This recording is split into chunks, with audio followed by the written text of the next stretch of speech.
तो बच्चों हम लोग कल एक्सरसाइज 4.1 को सोल्व कर लिए थे। ठीक है, आज हम लोग एक्सरसाइज 4.2 को सोल्व करेंगे।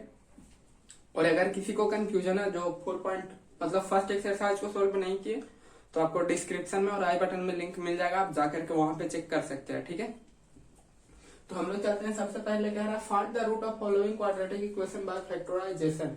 ठीक है, जैसा कि कल भी हम बताए थे कि फैक्टराइजेशन कैसे करते हैं। तो सबका रूट्स निकालना, रूट्स क्या होता है वो आपको पता ही होगा। मतलब जैसे रूट्स जैसे बोला x square minus 3x minus 10 है। ठीक है, इसका दो अल्फा और क्या बीटा दो रूट्स होगा। तो आपको पता होगा कि alpha square minus 3 alpha minus 10, अगर ऐसा पुट कर देंगे एक्स की जगह अल्फा पुट करेंगे तो ये वैल्यू कितना आ जाएगा 0। इस तरह से तो सबसे पहले इसको सोल्व करना, तो फैक्टराइजेशन करना है, लिखा हुआ बाय फैक्टराइजेशन।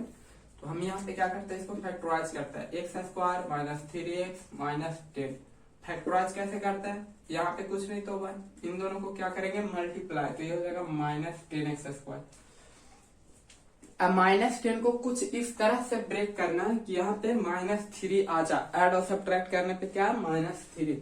तो आप देख सकते हैं कि माइनस 5 प्लस 2 अगर करते हैं तो ये कितना आता है माइनस 3। इन दोनों को मल्टीप्लाई करने पे कितना आ जा रहा है माइनस 10। ये आपको सोचना रहता है।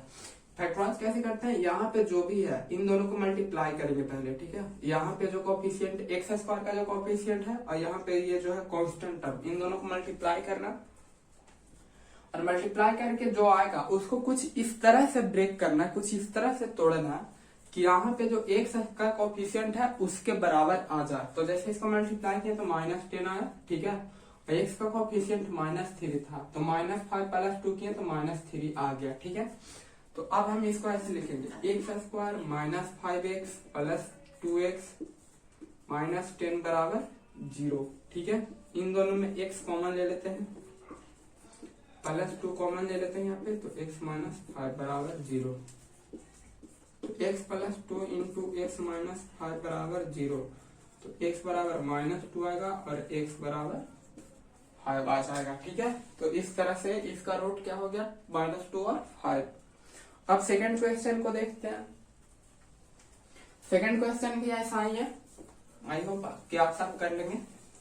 यहाँ पे क्या है 2x square plus x minus 6 है।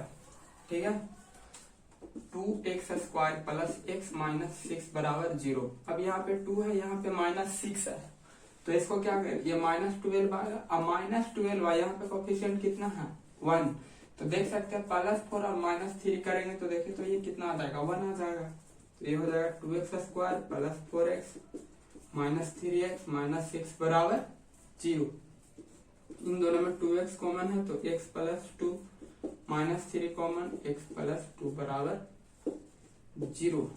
तो 2x minus 3 x plus 2 common ले लेंगे यहाँ पे, तो ये बचा 2x प्लस 2 कॉमन ले लिए तो 2x माइनस 3 बराबर 0। तो x बराबर क्या आ जाएगा, अगर 2x माइनस 3 बराबर 0 रखते हैं तो x बराबर क्या आ जाएगा 3/2 और x प्लस 2 बराबर 0 रखते हैं तो x बराबर क्या आ जाएगा माइनस 2। ठीक है, तो ये हो गया। अब हमारा थर्ड क्वेश्चन क्या है, थर्ड क्वेश्चन है root 2x square plus 7x plus 5 root 2 बराबर 0। इन दोनों को मल्टीप्लाई करेंगे, जैसे 5 रूट 2 इंटू रूट 2, तो ये कितना हो जाएगा 10। ये आपको भी समझ में आ रहा होगा, रूट 2 इंटू रूट 2 कितना हो जाएगा 2 इंटू 5 कितना 10। तो अब इसको ऐसा 10 को कैसे ब्रेक करना है, कितना लाना है 7, तो 5 प्लस 2 कितना हो जाता है 7, अब 5 गुना 2 कितना हो जाता है 10। तो ये हो गया। अब देख सकते हैं root 2x square plus 5x plus 2x plus 5 root 2 बराबर 0। अब इन दोनों में कॉमन क्या होगा, ठीक है, इन दोनों में भी ले सकते हैं, इन दोनों में सिर्फ x कॉमन हो जाएगा तो यहाँ हो जाएगा रूट 2 प्लस 5। ठीक है, प्लस यहाँ पे 2 ले लेते हैं कॉमन तो x 2 कॉमन लेंगे यहाँ पे, सॉरी यहाँ पे रूट 2x कॉमन हो जाएगा, रूट 2 कॉमन होगा तो ये हो जाएगा कितना बचेगा रूट 2x प्लस 5, ये भी हो सकता। तो कोई जरूरी नहीं है कि सिर्फ इसमें लेंगे, सुटेबल कहीं भी ले सकते हैं, लेकिन इन दोनों का थोड़ा सा अच्छा लग रहा है, जो भी आप जैसा समझे इन दोनों में भी लेंगे तो x कॉमन हो जाएगा यहाँ पे, तो यहाँ पे बचेगा √2x + 5। अब इन दोनों में क्या कॉमन है, इन दोनों में √2 कॉमन है, क्योंकि 2 को लिख सकते हैं √2 × √2, तो इन दोनों में √2 कॉमन है, तो √2x + 5, तो x + √2 × √2x + 5 बराबर 0। ठीक है, तो x + √2 बराबर अगर 0 है तो x बराबर क्या हो जाएगा, -√2, √2x + 5 बराबर 0 है, तो x बराबर क्या हो जाएगा, -5/√2। ठीक है, तो ये दो रूट्स आ गया, x बराबर -√2 और x बराबर -5/√2। ठीक है, अब ये क्वेश्चन नंबर 3 था। अब हम लोग 4 को सोल्व करेंगे।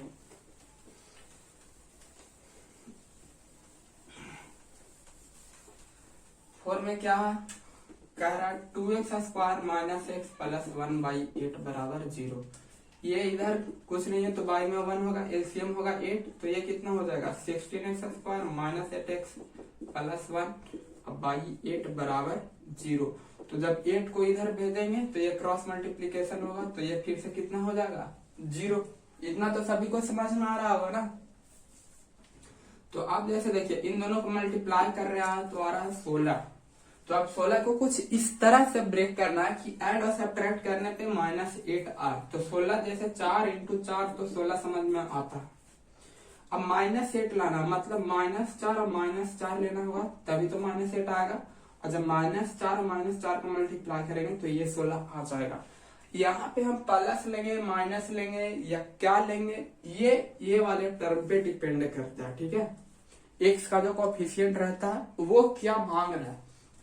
जैसे यहाँ पे मांग रहा था -8, तो -8 मांग रहा था, मतलब हमको टर्म क्या लेना, माइनस में लेना। ठीक है, तो जैसे 4 × 4 16 हो रहा, और 4 और 4 को ऐड करते हैं तो 8 होता, मतलब दोनों -4 लेंगे तभी तो -8 होगा। तो ये प्लस होगा माइनस होगा, ये किस पे डिपेंड करता है, ये जो मिड वाला टर्म रहता है, एक्स का कोएफिशिएंट रहता है उस पे। ठीक है, तो ये हो गया। अब इसको हमको ब्रेक करना है, तो कितना में ब्रेक होगा, 16x² - 4x - 4x + 1 बराबर 0। इन दोनों में कॉमन क्या है, 4x, तो 4x - 1 लेंगे कॉमन, तो 4x - 1 बराबर 0। तो 4x - 1 और 4x - 1 बराबर 0, तो x बराबर 1/4। इससे भी आ जाएगा x बराबर 1/4। ठीक है, इतना तो समझ में आ रहा है ना, ये दोनों 0 है तो एक बार 0 होगा, तो इतना तो सभी को समझ में आना चाहिए। अब ये क्वेश्चन नंबर 4 था। अब हम लोग 5 को सोल्व करते हैं। कह रहा है 100x² - 20x + 1। ठीक है, तो यहाँ पे भी देख सकते हैं इन दोनों को जब मल्टीप्लाई कर रहे हैं तो क्या आ रहा है, 100x² आ रहा है, और 10 × 10 कितना होता है, 100 होता है, लेकिन हमको लाना -20, तो फिर से -10 लेना होगा, तभी तो -20 आएगा। ये आप सोच सकते हैं। अगर आपको ये नहीं समझ में आता है कि यहाँ पे हम कैसे लेंगे, तो जैसे 100 का क्या होता है, आप सीधा फैक्टराइज कर लो 100 को, 2 से 50, 2 से 25, 5 से 25। अब देखो यहाँ पे कि कैसे करें, 5 दूनी 10, 5 दूनी 10, क्या 25 और 4 का भी 10 बन सकता, 25 और 4 को लेंगे ऐड और सब्ट्रैक्ट करेंगे तो कभी 10 आएगा नहीं, मतलब यहीं पे 10 × 10। ये थोड़ा सा आपको सोचना पड़ेगा। ठीक है, और ये सोचना कोई बहुत डिफिकल्ट काम नहीं है, बहुत ही इजी है। तो 100x² - 10x - 1 बराबर 0। तो इन दोनों को करेंगे तो इन दोनों में 10x कॉमन लेंगे, तो 10x - 1 लेंगे कॉमन, 10x - 1 बराबर 0। 10x - 1 10x - 1 बराबर 0, तो x बराबर 1/10। ठीक है, दोनों में भी वही आगा। तो ये तो हो गया क्वेश्चन नंबर 1। ठीक है, अब क्वेश्चन नंबर 2 में है, कह रहा solve the problems given example number 1। तो ये जो एनसीईआरटी के बुक में जो एग्जांपल फर्स्ट है, ठीक है, क्वाड्रेटिक इक्वेशन का, वो सोल्व किया हुआ है, आप उसको जाकर के एक बार देख ले। ठीक है, अब हम लोग थर्ड क्वेश्चन की तरफ चलते हैं। थर्ड क्वेश्चन कह रहा find 2 number whose sum is 27। ठीक है, सबसे पहले इसको इरेज कर लेते हैं। थर्ड क्वेश्चन कह रहा find two number whose sum is 27। ठीक है, क्वेश्चन क्या कह रहा है, find two number whose sum is 27। तो अगर फर्स्ट नंबर x होगा, ठीक है, तो सेकंड नंबर क्या होगा आप सोच सकते हैं। सेकंड नंबर होगा 27 माइनस एक्स। जैसे दो नंबर को जोड़ रहे हैं 5, ठीक है, दो नंबर को जोड़ने पे आ रहा है 5, एक है 2, तो दूसरा कितना होगा 5 माइनस 2 मतलब 3। तो वही अगर दो नंबर का सम 27 है तो पहला को हम x माने तो सेकंड कितना हो जाएगा 27 माइनस एक्स। और कह रहा है द प्रोडक्ट इज 182 और इन दोनों का प्रोडक्ट कितना दिया है 182 दिया है। मतलब कि हम बोल सकते हैं according to question x into 27 minus x बराबर 182। अब इसको सोल्व कर लेना, 27x माइनस एक्स स्क्वायर बराबर 182। ठीक है, इसको इधर ले जाएंगे x square minus 27x plus 182 बराबर 0। अब 180 को फैक्टराइज करना है क्योंकि हमको लाना है यहाँ पे कितना 27। तो 27 कैसे आएगा वो देखते हैं। जैसे ये 182 है, 2 से लगाते हैं कान में। अब क्या होगा 13 से कान में होता है, ये आपको पता। तो जैसे यहाँ 7 दूनी 14 और 13 दोनों को जोड़ने पे कितना हो जा रहा है 27। ठीक है, तो यहाँ पे जैसे माइनस 27 है मतलब माइनस 14 माइनस 13 लेना होगा ताकि क्या था माइनस 27 आ जाए। तो x square minus 14x minus 13x plus 182 बराबर 0। ठीक है, तो जब इन दोनों में कॉमन लेंगे तो x into x minus 14 minus 13x minus 14 बराबर 0। ठीक है, ये खुद ब खुद आपको यहाँ पे लिखा जाएगा। ठीक है, इतना याद रखिए जब जो ये होगा ना वही ये होगा। ठीक है, एक तो कॉमन ही रहना। तो एक हो गया x माइनस 13 और x माइनस 14 बराबर 0। तो x बराबर 13 और x बराबर 14 आंसर। और देख सकते हैं 13 14 को अगर हम जोड़ते हैं तो कितना आता है 27। तो ये आपको समझ में आ रहा है। ठीक है, आई होप कि आपका ये क्वेश्चन आपको ये समझ में आ गया होगा। ये क्वेश्चन नंबर क्या था थर्ड। अब 4 में कह रहा find the two consecutive positive integer whose sum of whose squares is 365। ये क्वेश्चन नंबर कितना था 3। अब हम लोग कौन सा क्वेश्चन नंबर को सोल्व करेंगे 4 को। ठीक है, तो हम लोग 4 की तरफ बढ़ते हैं। सबसे पहले इसको इरेज कर देते हैं।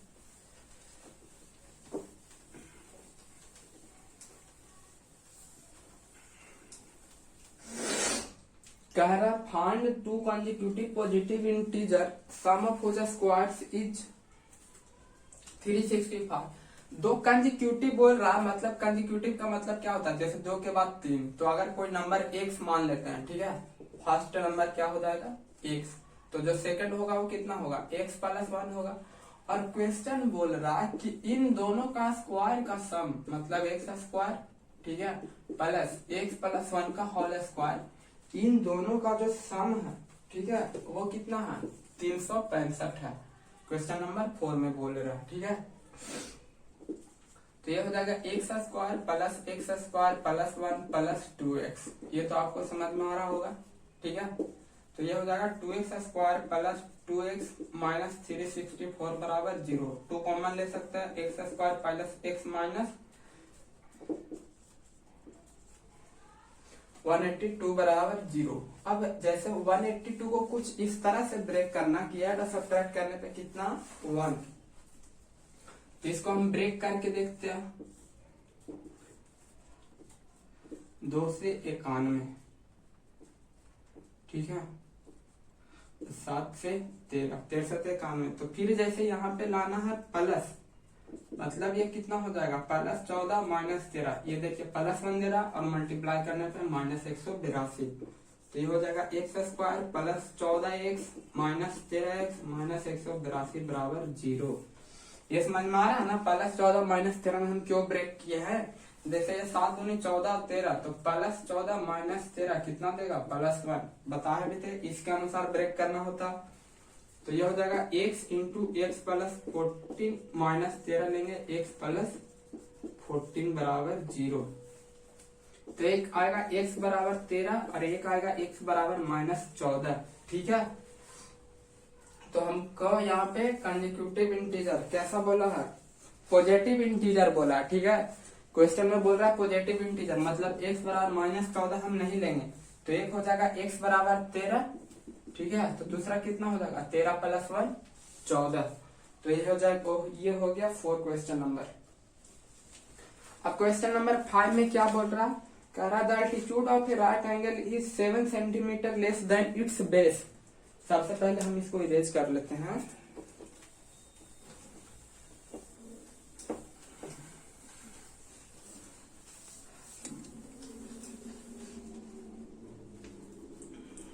कह रहा the altitude of A right triangle is, right triangle ले लेते हैं। ठीक है, सबसे पहले ये ड्रा करते हैं राइट ट्रायंगल। ठीक है, ये एल्टीट्यूड हो गया ये वाला। कह रहा the altitude of A right triangle is 7 centimetre less than it's base. अगर हम बेस को x मान लेते हैं तो एल्टीट्यूड कितना हो जाएगा, x - 7 and it's hypotenuse is 13 centimetre. और ये हाइपोटेनस कितना दिया है, 13 सेंटीमीटर दे रखा। ये x - 7, ये x मान लेते हैं तो ये हो जाएगा कितना, x - 7। तो कह रहे फाइंड द अदर 2 साइड्स। तो अगर ये राइट ट्रायंगल है, ठीक है, तो आपको पाइथागोरस का रूल याद होगा जो बताता है h² बराबर p² प्लस b²। तो यहाँ पे आप देख सकते हैं बेस मेरा 7, अल्टीट्यूड है x - 7। तो यहाँ पे क्या बोल सकते हैं, 13 का स्क्वायर बराबर x² प्लस x - 7 का होल स्क्वायर, क्योंकि इसी में से कोई एक बेस होगा और कोई एक परपेंडिकुलर होगा। ठीक है, तो सॉल्व करते हैं। तो ये 13 का कितना हो जाएगा, 169 x² plus x² minus plus 49 minus 14x। ठीक है, तो ये कितना हो गया, 2x² प्लस माइनस 14x, और ये इधर जाएगा तो माइनस में रहेगा, तो इसको कितना हो जाएगा 120 बराबर 0। ठीक है, तो अब इसको फैक्टराइज करना, जैसे यहाँ पे अभी कॉमन भी मिल रहा है, जैसे इसको आप क्या लिख सकते हैं, x² माइनस 2x माइनस 60 बराबर 0। ठीक है, इतना लिख सकते हैं कॉमन लेंगे तो। अब जैसे अब x² माइनस 2x माइनस 60 है, अब इसको हम लोग क्या करना, फैक्टराइज करना। तो क्या, थोड़ा सा सोचे जरा, यहाँ पे -60 है और इसका सम में क्या करना -2। तो अब क्या करे, कैसे लेके आए, 60 को किस तरह से ब्रेक करे वो जरा आप सोचे। देखते हैं क्या कर लेते हैं हम लोग, 60 को फैक्टराइज करते हैं, 2 30 2 15 3 5। अब आप देख सकते हैं 3 दूनी 6, 5 दूनी 10, याद आ रहा कितना, 6 और 10 में कितना का डिफरेंस हो जाएगा, 4 का। ठीक है, लेकिन हमको तो लाना है सिर्फ 2। तो 3 दूनी 6, 6 दूनी 12, 5 12 5 60, ये भी ज्यादा आ जा रहा है। सॉरी ये 14x होगा, सॉरी गलती कर दी, ये 14x है, तो यहाँ पे कितना आ जाएगा 7। तो देख सकते हैं यहाँ पे अब क्या हो जाएगा, ये गलती हो गया था, तो ये हो जाएगा x² minus 12x plus 5x minus 60 बराबर 0। ठीक है, यहाँ पे थोड़ा सा गलती लिख दिए थे, पता नहीं कहाँ ध्यान रहता। तो अब कॉमन लेंगे, इन दोनों में कॉमन लेते हैं, तो x इंटू एक्स माइनस कितना हो जाएगा 12 प्लस 5 लेते हैं कॉमन, x माइनस 12 बराबर 0। तो x plus 5 into x minus 12 बराबर 0। तो x बराबर 12 और x बराबर -5। ठीक है, तो अब हमको यहाँ पे जैसे माइनस में तो ले नहीं सकते क्योंकि लेंथ का भी नेगेटिव नहीं होता, किसी भी ट्रायंगल का साइड हो या किसी भी चीज का साइड हो, लेंथ नेवर भी नेगेटिव, तो -5 कैंसिल। मतलब अगर ये 12 तो ये कितना होगा 5। तो आपको भी पता है 12 5 पाइथागोरस के हिसाब से क्या होता है 13 होता है। ठीक है, तो ये कौन सा क्वेश्चन नंबर था, ये था क्वेश्चन नंबर 5। अब हम लोग क्वेश्चन नंबर 6 को सोल्व करते हैं। कौन से क्वेश्चन को सोल्व करने जा रहे हैं, 6 को सोल्व करने जा रहे हैं। और 6 थोड़ा सा क्वेश्चन का लंबाई बड़ा है, 6 जो क्वेश्चन है उसका लंबाई बड़ा है, लेकिन उसका सॉल्यूशन बड़ा नहीं है। सॉल्यूशन बहुत ही सिंपल है, इसलिए जो लोग भी अगर देख करके डर गए होंगे कि अरे ये तो बड़ा सॉल्यूशन, बड़ा क्वेश्चन है, 3-4 लाइन का क्वेश्चन है और इसका सॉल्यूशन बहुत बड़ा होगा, ऐसा कुछ भी नहीं है। ठीक है, कह रहा है cottage industry produces a certain number of pottery articles in a day. ठीक है, मान लेते हैं हम कि एक दिन में वो कितना प्रोड्यूस करता है x। ठीक है, x आर्टिकल प्रोड्यूस करता है, एक दिन में कितना प्रोड्यूस करता है x आर्टिकल प्रोड्यूस करता है।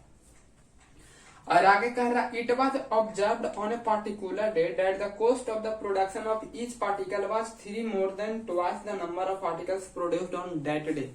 कह रहा ऐसा एब्जॉर्ब किया गया, ठीक है, ऐसा देखा गया कि एक दिन में जितना आर्टिकल्स प्रोड्यूस हो रहा है उसके दुगने से 3 ज्यादा कॉस्ट आ रहा। मतलब क्या कि कॉस्ट कितना हो जा रहा है, एक दिन में जो प्रोड्यूस किया इसका दुगना 2x से 3 ज्यादा इतना कॉस्ट आ रहा। कितना का, फॉर 1 आर्टिकल। ठीक है, एक आर्टिकल का इतना कॉस्ट आ रहा। ठीक है, तो कह रहा है आगे if the total cost of production on that day was 90, तो अगर उस दिन टोटल प्रोडक्शन का कॉस्ट 90 रुपया है। ठीक है, जैसे एक दिन में एक आर्टिकल बना और इसका कॉस्ट कितना हो जाएगा, दुगने से 3 ज्यादा, मतलब जितना टोटल आर्टिकल बना उसके दुगने से 3 ज्यादा, तो 2x + 3। तो कह रहा अगर टोटल कॉस्ट 90 रुपया है, मतलब ये क्या है, इतना आर्टिकल और ये कॉस्ट x × 2x + 3, यही तो है 90 रुपया के बराबर। ठीक है, कितना सिंपल था सॉल्यूशन। इतना आर्टिकल बन रहा, एक आर्टिकल का कॉस्ट इतना है, तो ये कर दिए। ठीक है, तो 2x² + 3x - 90 = 0। ठीक है, अब इसको सोल्व कर लेना है। सोल्व करना आपका आसान है, 90 दूनी 180, तो 2x² + 15x - 12x - 90 = 0। 15 12 कितना होता 180, 15 12 को गुना करेंगे तो 180 और दोनों को ऐड और सब्ट्रैक्ट करेंगे तो 3 आ जाएगा। तो +15 लेंगे -12 ताकि +3 आ जाए, तो 2x x + 15। ठीक है, -12 x + ठीक है, इन दोनों में कितना कॉमन लेना है, ये 2x नहीं, सॉरी हम यहाँ पे कॉमन गलती ले रहे हैं। जैसे इन दोनों में कॉमन लेंगे तो 2x लिए कॉमन तो x - 6, और इन दोनों में +15 लिए कॉमन तो x - 6 = 0। तो 2x + 15, ठीक है, और x - 6 = 0, मतलब कि x = 6 होगा और x = -15/2। तो ये -15 वाला 2/2 तो कभी ले ही नहीं सकते हैं, क्योंकि एक नेगेटिव नंबर है और नेगेटिव नंबर में कोई भी प्रोडक्ट बन ही नहीं सकता। क्या आप बोल सकते कि ये कंपनी -15/2 आर्टिकल लिख रहा नहीं, तो ये तो गलत हो गया। मतलब x = 6, तो आर्टिकल कितना हो जाएगा, 6 आर्टिकल हो जाएगा। ठीक है, टोटल आर्टिकल कितना है, टोटल आर्टिकल 6 है, और कॉस्ट कितना है, एक आर्टिकल का कॉस्ट कितना हो जाएगा, 6 दूनी 12 + 3 15 रुपया। ठीक है, कॉस्ट ऑफ 1 आर्टिकल, एक आर्टिकल का दाम कितना हो जाएगा 15 रुपया। तो आई होप कि आप सभी को एक्सरसाइज 4.2 अच्छे से समझ में आ गया होगा। अगर अभी कोई डाउट है तो आप हमें कमेंट सेक्शन में पूछ सकते हैं, और जो 4.1 का सॉल्यूशन नहीं देखे वो लिंक वो डिस्क्रिप्शन में या आई बटन में जाकर के देख सकते हैं। ठीक है, और ऐसे ही वीडियो हमारे चैनल पे अपलोड होते रहेगा। सो अगर सब्सक्राइब नहीं किया तो चैनल को सब्सक्राइब कर ले। थैंक्स फॉर वॉचिंग, मिलते हैं फिर अगली वीडियो में।